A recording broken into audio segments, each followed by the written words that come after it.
بسم الله الرحمن الرحيم والتين والزيتون وطور سينين وهذا البلد الأمين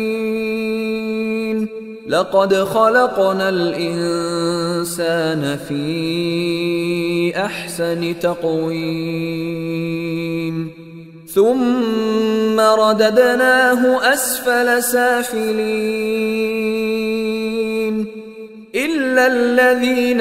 آمنوا وعملوا الصالحات فلهم أجر غير ممنون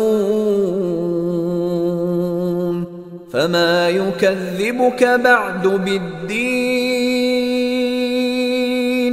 أليس الله بأحكم الحاكمين